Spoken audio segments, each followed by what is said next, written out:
Hey there, I am so glad that you're here. I'm Priscilla. Welcome to The Chat. This is the place where we just kind of, chat about things in our lives, things that matter. Today is an important conversation because we're going to be talking about something that a lot of people just kind of hold inside, hold in their hearts and in their own minds, and they don't really talk about it. They're not really open and honest about the way they're feeling. We're going to talk about grief. What do you do when you really have experienced a traumatic loss? One that has left a hole in your heart, and you're trying to figure out how you're going to recover from that and move forward in health and wholeness. We're going to talk to a couple people today whose stories really will touch your heart, and I have a feeling there are going to be so many of you that are able to relate specifically to what they say. And so you're going to want to stay tuned, grab a fresh cup of coffee or whatever your favorite drink is, pull up a chair, and let's chat.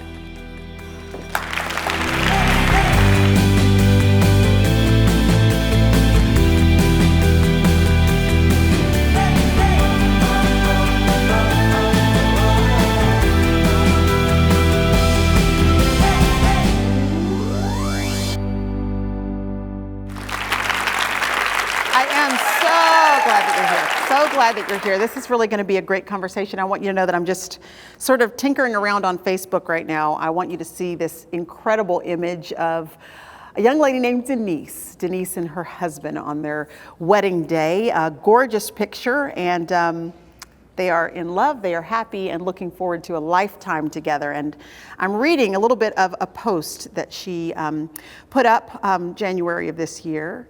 She said that we all have those moments when we lose hope. The moment when it feels as though surely there could be no God, or at least none that we would call good. Whether that moment is captured within minutes or a lifetime, the despair flows from deep within our hearts, leaving us hollow. Where is God? The Bible says the Lord is near to the brokenhearted. What nearness will tend to this wound? What could possibly cover this kind of agony? Denise has a story to tell. One that I think is going to touch your heart, one that I think is maybe going to stir up something in so many of you and me that we just kind of have to deal with. She's got a story of hope and healing that is going to encourage us all. Would you guys please help me to welcome Denise Mattison to our program today? Hi, Denise. I am so glad that you're here. So glad that you're joining us. You got a little baby bump there, Denise. That's true. I do. Yeah, it's kind of hard to hide now. Yes, I know. And you look lovely. You look lovely. Thank you. As I'm looking at, this on Facebook, there's such a disparity between the picture we just showed. You look happy, content, peace-filled, and then to read the text that you posted along with it. There's obviously a story behind that picture and behind those words. And so I know that you married this guy. His name is Cory. You were married for about 6 months. That's correct. Right? Tell us how you met. We both think it's quite funny because we met online. Yeah. And so it works. You know what it does, as a matter of fact. It was the last place either one of us expected to be, but both of us had family members that kind of encouraged that. Very, very early on, we began writing love letters to one another, essentially. And he would tell me that he fell in love with me before we ever even met face to face. So it was absolutely, it was kind of courting. He won me over with the way that he would just kind of write, and he convinced me somehow to meet up with him, and then from there, it was not very long at all before we both were madly in love with one another, and kind of weren't really sure what anyone else would think, but we were ready to get married. Yeah. Probably. How long was this from the time you met or started courting and dating to when you got married? So from the time that we met until we actually got married, gosh, I've not actually done the months, but about 8 months. Okay, 8 months. All right. And so then you walked down the aisle. You said "I do" to Cory, and you were married for 6 months. But things didn't quite end up how I'm sure you envisioned it when you said "I do" that day. No. Could you tell us a little bit about what happened? Absolutely. On the night that Cory died, I was coming home from taking my daughter to basketball practice, and my ex-husband had come to the door, and as I walked in, there had already been a lot of shooting that had taken place. And so my husband and lured him out of the house, away from us, all the danger away from the kids and I. And he lost his life that night, saving mine. And so he was shot? He was. He was shot, and he was literally trying to protect you and the kids. He was literally trying to protect us, yes, without question. How long ago was this? This happened on January 15th. So we're talking 5 months, 4 months? It's not quite 4 months Not yet. quite 4 months, Yeah. So this is a real fresh wound in your life and in your heart, and yet for some reason you're choosing to talk about it today. Yes. Why? Oh gosh, that's actually pretty easy. So, you know, there's so much suffering in this world. You know, the Mattison family, I'd say that one of the things that this has helped us to see is that 90% of the world, 90% of the population, they understand difficult, they understand hard. And we're sheltered a bit in Western culture, and you know, we don't really, when something hard happens, we kind of want to say, God, why did you let this happen? The rest of the world, hard happens all the time. Yeah. But what I will tell you is that we have found the hope, and we know that you know, when the Bible says these all died not having received the promise but having seen it afar off, we know that the hope is what is to come. The hope is only found in Jesus Christ. We're going to suffer either with him or without him. And if there's one thing that I can share with people is I want them to know they don't have to suffer without him. That's awesome. That's so great. I want to know what it feels like to lose someone like that so suddenly.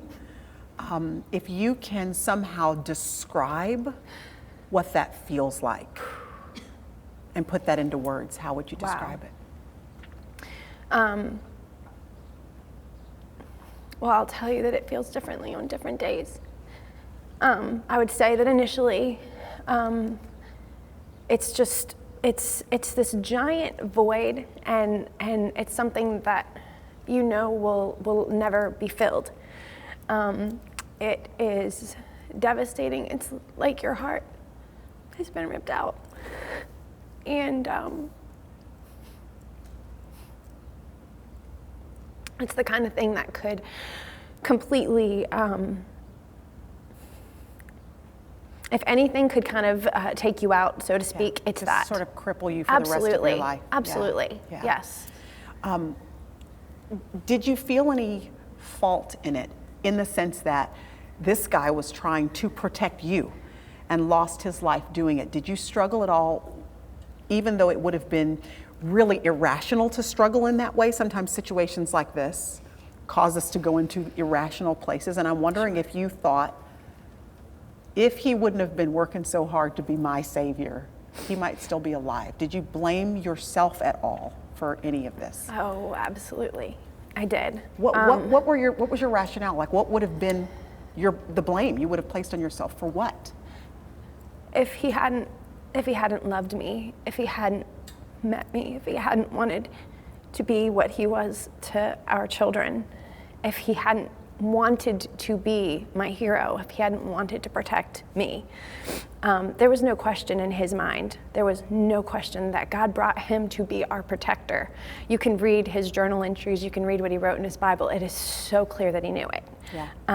Well, I read on Facebook, you took a picture of just a quote that he wrote in his Bible, and he was saying, Lord, make me courageous. Make me a courageous protector for my wife and for my kiddos. And in the most visible, obvious way, he demonstrated the love that he had for you. And it cost him his life, but what a beautiful demonstration, really, and picture of Christ's love for us, that really the Lord put himself in harm's way for Absolutely. us. Did you in any way feel the Lord speaking to you about that sort of a correlation between what Cory was willing to do? Sure. So it's so interesting because I would have told you that Cory is my hero way before that night. As a matter of fact, I've gone back and looked at cards that I wrote to him, and I called him my hero in every one of them. And he laid his life down for me every day. of our marriage. He truly loved me the way that a husband is to love his wife. If I can, I'll just share something and it correlates. And he would always tell me, my sweet Dee, I love you for everything that you are, and I don't spend a second thinking about anything that you're not. And that's how he loved me every single day. And so absolutely, he already laid his life down for me. And then for there to be the ultimate laying of his life down that night, I've thought a lot about it, and honestly, it's given a deeper meaning to what Christ was willing to do on my behalf. I mean, there's not a lot of people in the world who can say, not only did Jesus die for me, but I had a person who willingly laid their life down so that I could live. How are your kids doing? And tell us, your children, you have 3 children that you had from your previous relationship, is that right? That's correct. And then 2 children that were his children. Yes. But now you've got sort of this brood of 5. We do, absolutely. It's glorious chaos. How are your kids handling all of this? Because it's still so fresh for them too. It is. So it's different, obviously, because of the ages. We've got 14 to 4. So it's varies from child to child. I would say that they are struggling, and we rarely go through a week when they all make it to school for a full week without having to come home for something. And as much as the nightmares are terrible, and did they see him actually? They didn't witness that, okay. But all of the after effects, and unfortunately they had to hear me give the account of what happened to the 911 operator. So they know enough, and the older children are old enough, they heard everything that happened. And so they have their own guilt. They have their own, all the things that you were explaining, those are things that they've had to go through as well. But I can tell you that one of the things that our family loves to do is we talk about the hope. We talk about that every day we get to get up and we either choose to allow this to render us useless for the kingdom, or we choose to shine the light of Jesus Christ. And I can tell you that there are days when the kids will just say, Mom, I just need to stay home, and that's okay. And there are days that they'll say, I am sad, but I'm going to go to school and I'm going to shine the light of Jesus Christ. Our 11-year-old witnesses to his Muslim friends on a regular basis, and he doesn't care what it is that they say back to him, because he says, Mom, they need Jesus too. I have a feeling I know where they get that from. And then 2 weeks after Cory's funeral, yes. What did you find out? So 2 weeks after the funeral, I found out that I was pregnant, and we were not trying to have a baby. So 5 is one thing, and we talked about it from time to time, and it would always go something like, really, 13-year-old and a newborn, because she had just turned 14. So we always convinced ourselves that it was not wise, but God had other plans, obviously. Yeah. Well, and I know that children are a gift. They are a gift. But in this situation, was it hard for you to come to grips with the fact that you were going to be introducing a child into this scenario and learning that so quickly and freshly after burying your husband? Was it good news? That's a really great question, because the day that I took the test, it kind of went something like this. No matter which outcome, the sadness was going to be there one way or the other. However, if I was pregnant, there would also be some joy. They don't cover one another, so the baby doesn't make any of the sadness go away, but it's brought us some joy, and it's done something especially for the kids. There is a delight, and the 5 of them together, I really wish that you could see. It is just the sweetest thing, and it kind of helps me to understand how it is that God brings our families together, and he grafts us in that way. But this has done something just incredible for them, and they have such joy, and they crowd around my belly, and they talk to the baby, and they all want to sleep with me. Not really me, it's the baby they want to sleep with. And it's a bit of Cory there. It's a bit of Cory. It is. That is, kind of still in your lives, and that probably brings them and you a lot of Sure. solace as well. We're going to talk to you more. I want to talk to you about this hero of yours and what made him such a hero to you. Okay. And we just want to hear more about this woman and how she's found such stability. I mean, the fact that you can sit on this sofa and talk to us so articulately about what happened and also the transformation and change in your life, that right there to me is a testament of how the grace and the goodness of God has already been demonstrated in your circumstances. So we're going to talk to you more. You guys stay tuned and we'll be right back.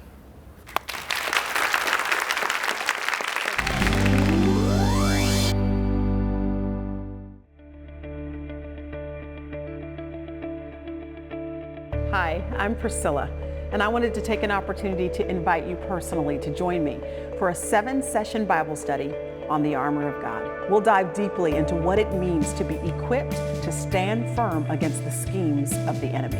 He is very real, and he has been so strategic and targeted in his attacks against us. Why shouldn't we be equally strategic and targeted in standing firm against him? And you and I have an opportunity to suit up, to put on some armor that works, and to go to battle and to see victory declared in our lives and in the lives of those people that we love. This Bible study will be one that will change our lives forever and will help us to walk in victory. So plan to join me, won't you? The armor of God.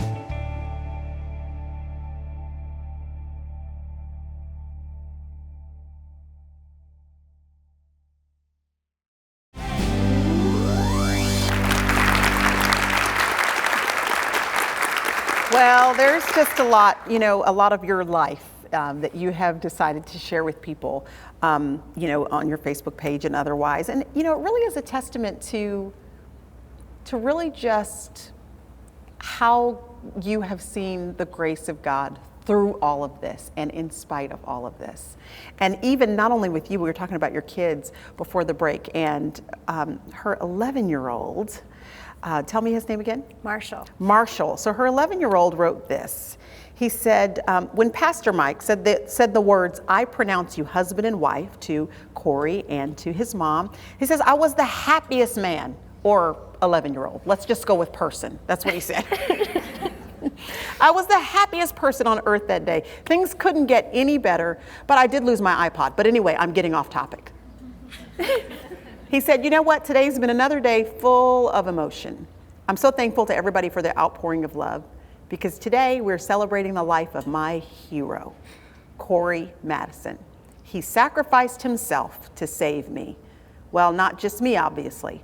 He also saved my amazing sisters and Mattison and my beautiful," which he spelled B-U-T-I-F-U-L, "my beautiful mom."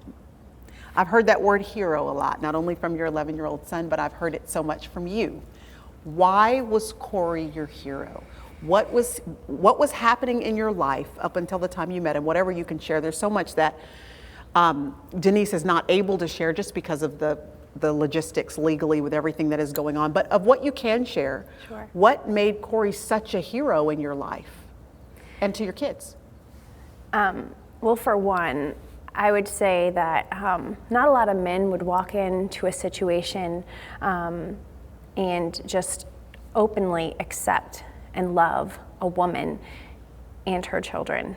And what he was willing to do, what he was willing to kind of step into, and there were very, difficult circumstances. There was an entire other side that he had to deal with that was not easy. Well, I would assume that ultimately what happened didn't just come out of nowhere. I would assume there would have been a progression of things that would have sort of led up to that moment, that night when it happened. Absolutely. Okay. And I can tell you that, for Marshall, one of the things that was so amazing is that Cory continually demonstrated self-control and patience in the midst of, circumstances where he very likely should have just kind of lost his temper or said something or fought back. He refused to defend himself. He would always say, these children need to see someone who's willing to exercise self-control on their behalf, because unfortunately they haven't had that experience, and they need someone who's willing to stand up and do that for them. Yeah. And that's exactly why, he was their hero for that reason. He was their hero for, I can't tell you how many things they will now say, well, you know, it's pizza and wing Thursday, because that was Cory's tradition. It's, you know, there are just so many Who things doesn't love that, pizza and wing well, Thursday? I know. It's supposed to be every fourth Thursday, but Marshall would never know that, so. But, you know, honestly, from the moment that that he was committed to me, he wasn't just committed to me, he was committed to those children. And the same was true for me with Tenley and Asher. His children. Yeah. Yes. You just were a family. We really, I mean, we both felt like those were the 5 that God gave us. Yeah. And we both prayed prior to getting married that God would do something in our hearts, that he would allow us to have the same love for all of the children. And it was, you know, I'll never forget the time that he said, it was like God gave me these 3 children, and when they were born, they just happened to be, you know, at that time they were 12 and 10 and 5, just happened to be those ages, but it couldn't have been any different. They just were born to me at those ages. Yeah. And the same for me. Yeah. And he loved them. He poured into them, and did all of the things that a father was supposed to do. And those kids, they needed it desperately. And he was daddy to all 5 of them. So here's what I want to know. I want to know how you go from the kind of post that I read at the top of this show, where you are in the depths of despair, you have questions, you're trying to figure out what kind of God can be good to allow this to happen to me. How do you get from there to sitting on this sofa willing to share hope with people, with others? How do you get out of bed the next day and the day after that? How do you continue to serve your family? And, you know, it's hard to figure out a new way to cook chicken for dinner on a good day. So I'm trying to figure out, how do you go from, man, I don't even want to get out of bed, to being able to pull yourself together and move forward? What does that process look like for you? Right. So I will say that there were plenty of times that I didn't want to get out of bed, and plenty of times that I just wanted to lay and cry. It is when your faith is challenged, when you're kind of brought to the place where you have to say, what do I really believe? That's kind of when you decide. You know, I feel like we all have these, I call them "are you in" moments, where the Lord is saying, okay, now here's your circumstance, are you in? Here's the circumstance, are you in? You know, and honestly, I think it was when God helped me to see how inverted we've kind of caused the relationship to be. And we look and say, God, how could you allow this to happen to me? How could you do this to me? When we've kind of gotten it the wrong way. The truth is that it is us who owe God everything. He doesn't owe us anything, you know? And when you truly come to the understanding of what he has done for you, it is nothing more than an outpouring of your love and desire for him. Now, I'll say that's part one. Part 2 is truly believing what Jesus said, what Paul told us about, that the hope is to come. Yeah. Right? You know, this morning, one of the verses that I read is 2 Corinthians 4:17, and it's for the light and momentary affliction is preparing for us an eternal weight of glory beyond comparison. Yeah. Right? So if we believe that, and we believe that what is to come is going to far exceed any light and momentary affliction, no matter what it is, then can't we kind of endure anything? What about the person that feels like they can't, though? I mean, in a real, now, and not to minimize anything you've just said, because I believe all that. Right. But in a real practical, how do I get out of bed? Someone is in bed right now. They're trying to figure out how to move on with their life in a very practical sense, whether it is counseling or accountability or, you know, proactively writing verses on a 3x5 card so that you can see them all the time. What did you literally practically have to do to walk in the direction of healing?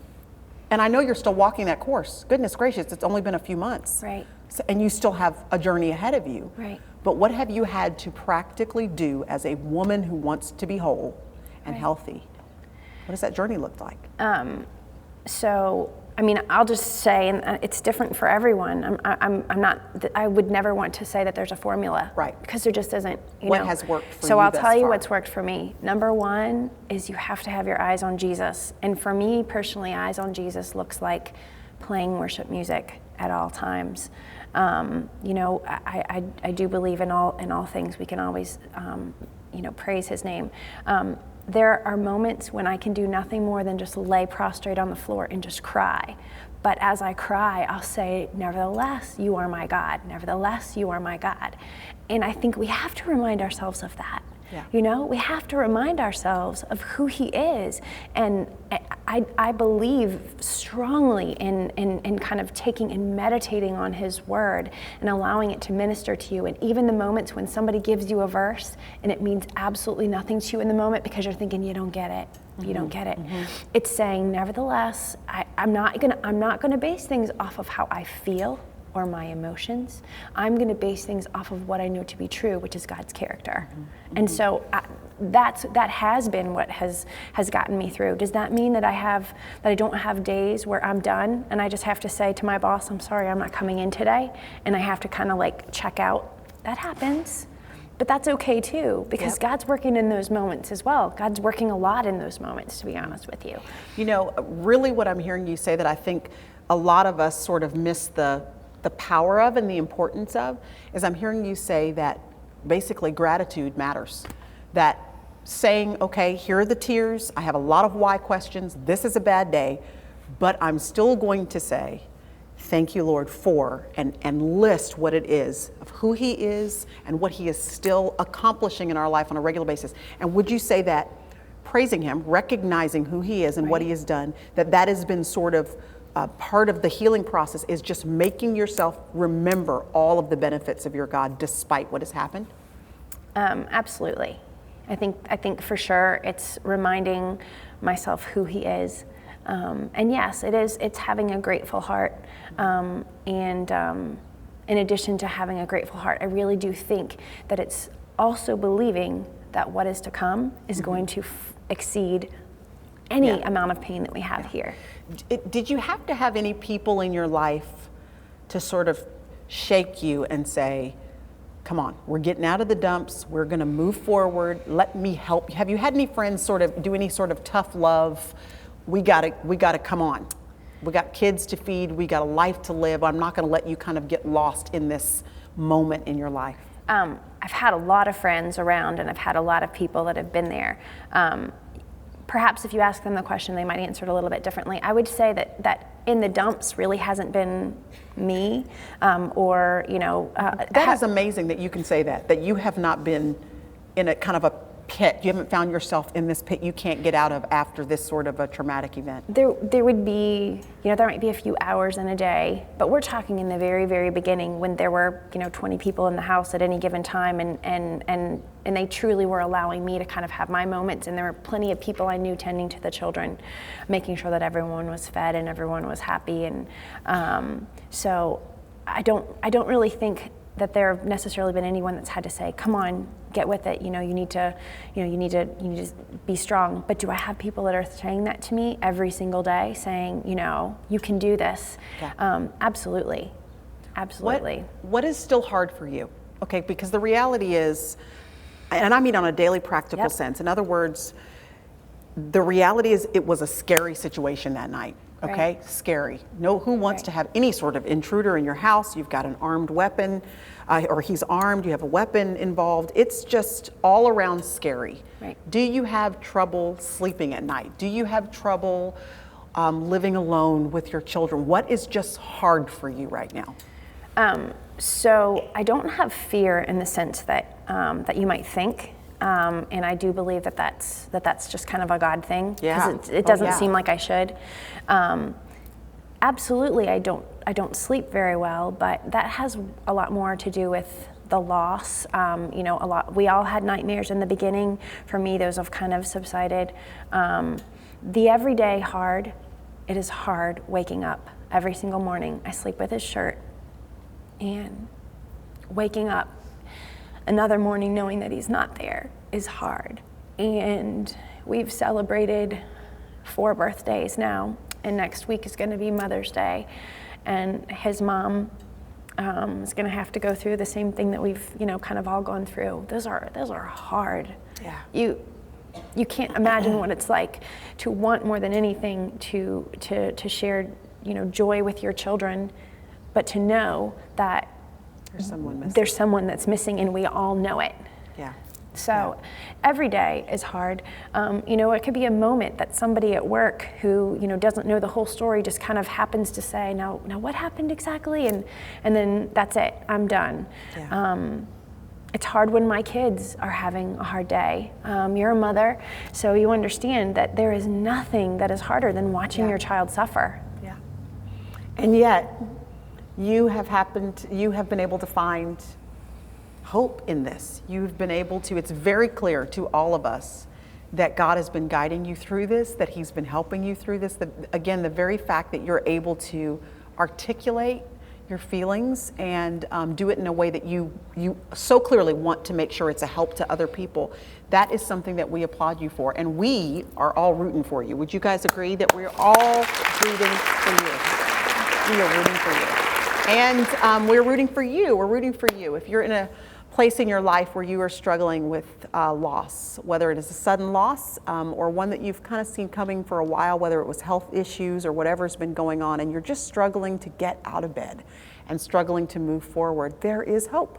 Denise has shown us that. There is hope. There is always hope in Jesus. I want to encourage you very practically to discipline yourself to be grateful. That is so much of what I have heard her say, that yep, she's cried, and yes, she has laid prostrate on the floor. Yes, she said, why God would you have allowed this? But in the next breath, she has said, nevertheless, I thank you because of who you are and because of what you've done. And listen, if you will look around you, you will see that there are miracles all around you happening every single day. There is always something to be grateful for. Gratitude will be the shovel that starts to dig you out of that hole of grief and hopelessness. So listen, this is just part one of a conversation we're going to continue to have, because there's a spectrum of grief that we kind of want to deal with and talk about. And then we're going to have a very wise counselor here to help us to just talk about how we not only personally can deal with grief in our own lives, but then if we have people around us, friends of ours, and they've had tragic losses and we're not sure what to say or how to act or how to make sure we encourage them in a way that will really be healthy and helpful, we're going to be able to get some wisdom on that as well. Thank you so much for joining me, and I can't wait to see you next time.